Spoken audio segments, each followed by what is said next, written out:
Daily steno dictation में आपका स्वागत है। 100 शब्द प्रति मिनट डिक्टेशन स्टार्ट।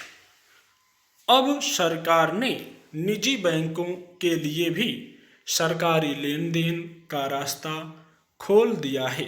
अभी तक पेंशन, कर भुगतान, राजस्व से जुड़े लेन देन सार्वजनिक क्षेत्र के बैंकों या संबंधित संस्थानों के माध्यम से ही होते हैं, पर अब वे सारे काम निजी बैंकों में भी हो सकेंगे।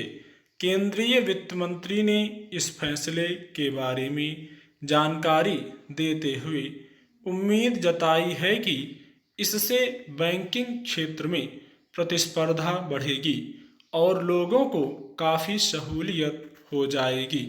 इस तरह निजी बैंक भी अर्थव्यवस्था को मजबूत बनाने में बराबर के सहभागी होंगे। हालांकि पहले भी कुछ क्षेत्रों में निजी बैंकों के लिए कारोबार के रास्ते खोले जा चुके हैं। मसलन बीमा के क्षेत्र में निजी बैंकों को कारोबार की अनुमति बहुत पहले दे दी गई थी। उसके पहले मुख्य रूप से 2 सरकारी कंपनियां बीमा संबंधी काम करती थीं। निजी बैंकों को इस क्षेत्र में उतरने की इजाज़त मिलने से प्रतियोगिता बढ़ी और लोगों को अनेक दुश्वारियों से निजात मिली। यही नहीं, लोगों को यह भी सुविधा दी गई कि अगर वे अपनी बीमा कंपनी से खुश नहीं हैं तो दूसरी बीमा कंपनी में जा सकते हैं।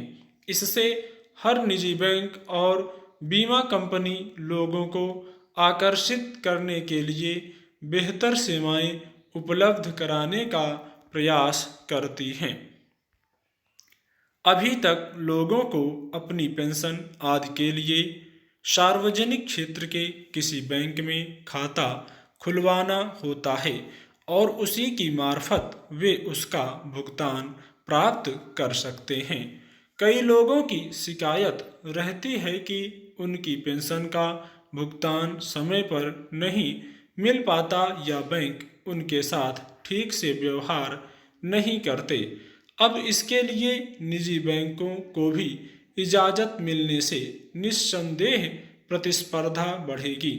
फिर ऐसे लोगों को भी सुविधा हो जाएगी जिनके खाते निजी बैंकों में हैं।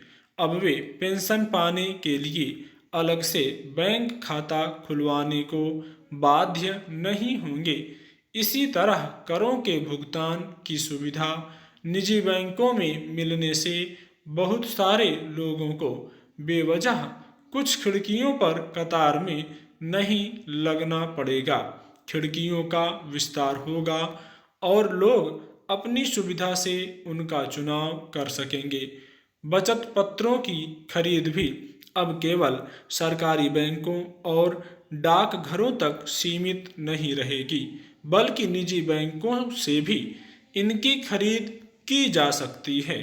स्वाभाविक है, इससे वित्तीय सेवाओं का विस्तार होगा और बैंकों के कारोबार में सहजता आएगी।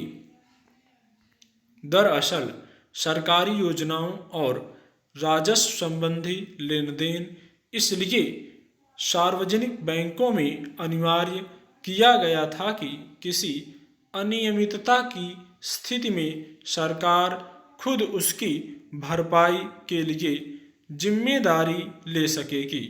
इसके अलावा यह भी कि बैंकों का कारोबार चूंकि मुख्य रूप से लोगों के धन से चलता है, इसलिए कम से कम सरकारी योजनाओं और लेन देन से जुड़े काम अगर सार्वजनिक बैंकों के माध्यम से होंगे तो उन बैंकों की वित्तीय स्थिति मजबूत होगी।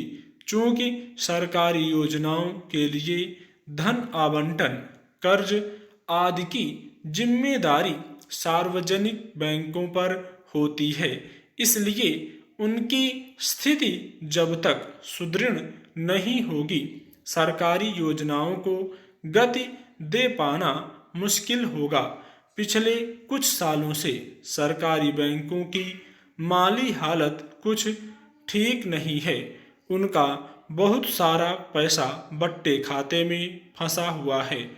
ऐसे में सरकारी लेन देन से जो कुछ वित्तीय मजबूती उन्हें मिल पा रही थी, वह निजी बैंकों को इसमें हिस्सेदारी मिलने से कुछ कमजोर होने की आशंका बनी रहेगी। डाकघर जैसी इकाइयां भी कुछ ठीक स्थिति में नहीं हैं। उन्हें इस कदम से झटका लग सकता है। स्टॉप।